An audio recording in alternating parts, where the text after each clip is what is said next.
Krampus is here. Look at what the new Phasmophobia event has to offer.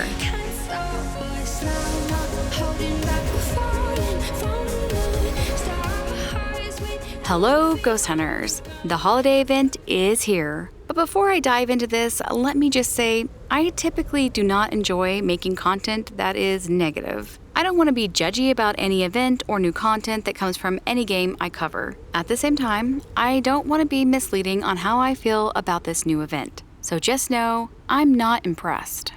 Let's start with what you should expect. This event takes place on 4 maps: Tanglewood, Point Hope, Bleasdale, and Maple Lodge Campsite. Yes, I hear your collective groans. At least we got Tanglewood, right? Each location has been decorated with, well, let's just say a pine tree threw up in each house and apparently on its way in brought all the snow that should have been on the grass outside. My first impression of these decorations is this is what a man does when his wife asks him to decorate so that she never asks him to do it again. I mean, what is this? On a positive note, each of these locations will have these Krampus jack-in-the-boxes inside. Each location will have at least one, and trust me when I say their novelty wears off quickly. They are surprisingly hard to spot. They don't make noise, and they don't glow. So hidden they are. Tanglewood will have 1 to 3 of these boxes. Point Hope and Bleasdale will have 2 to 4. Maple Lodge will have 4 to 6. In my experience playing this today, I will say that finding these will be a struggle, but it appears that they have set spawns, so once you figure out where they are, farming them in these spots shouldn't be too difficult. Also on a positive note, your ghost will now be Krampus, and he certainly does look and sound differently. Overall, I like Krampus. I think he's a unique ghost, but I'm a bit sad that we can't unlock him by completing this event. I'd love to see Krampus show up after the event ends. So let's talk about how we complete the event. You can play on any difficulty, even a 0 multiplayer game. Players will get 10 points for figuring out your ghost type. Each objective is worth 3 points, and each jack-in-the-box is worth 2 points. Beyond this, players can increase their point total by choosing a harder difficulty. If you play at a multiplier of 15, you will add 15 points to your score. If you play on amateur, you'll add just 1 point. There are 3 stages to the event, and each event has its own unique reward, which can be picked up at the Christmas tree in your lobby.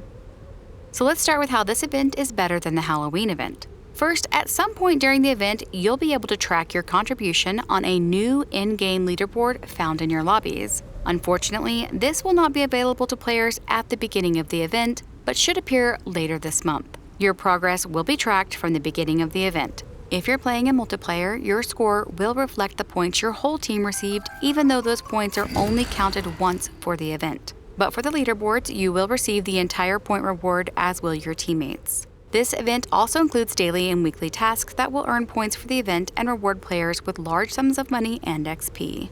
The overall score required for completing each phase is considerably lower than it was for the Crimson Eye event, and ghost hunters will be rewarded with more points should they choose a harder difficulty. However, saying all of that, I'd like to also point out that this event feels cold and dark and, well, lackluster. This feels like the most depressing Christmas of my entire life, and I'd have to say I'm not alone in that feeling. The lights, the music, the decorations, I feel like all of that was skipped over. Someone described it as the weeks after Christmas, where you're taking down all the decorations and going back to work or school and it's cold and the days are short, and yeah, it feels like that. Overall, I'd say this event just doesn't feel very good. And it's on some of the least loved maps, but hey, at least it's not on Brownstone or Prison. It could be worse, folks. But as I mentioned before, it feels low effort, and it makes me worry that the community won't be interested in pushing this event to completion. Okay, well, let's say you don't care about all that depressing stuff and you really just want to get in there and do this event. I can't say for certain the best way to farm this, but I'd suggest ignoring the whole difficulty multiplier things, putting on Infinite Sprint, learn the spots for the boxes on Tanglewood, and just farm the crap out of that map. And even better, do it with friends. I'd also say skip those objectives that are time wasters or too difficult to complete. Also, pray that you don't get a ghost that wants freezing because, well, that was so incredibly slow for me while playing this on the beta. Why is freezing this slow when it's literally snowing outside? Also, be warned that the cursed possessions seem to be extra cursed. In this example, the summoning circle just ignored my tier 3 crucifix and I got a face hug. And in this one, the summoning circle forgot how to summon. I mean, it doesn't work this way, right? Depending on how quickly I get this video out, the update may be live in less than 12 hours, or maybe live already, depending on when you watch this. So get in there and check it out. I want to know, what do you think? Was this what you wanted? Is it what you were hoping to see? How would you have improved it? I really want to know your feedback on this event. In the meantime, make sure you like this video and subscribe if you're not already. And if you'd like some tips on how to figure out your ghost without any evidence or a hunt, check out this video here. Happy hunting!